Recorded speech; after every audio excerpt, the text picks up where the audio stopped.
আহিছে বলে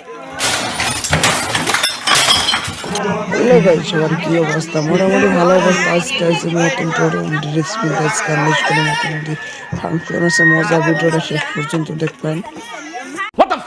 hi guys, আজি আমাৰ স্কুলত প্ৰগ্ৰাম আছে, তো আমি নাচি বলে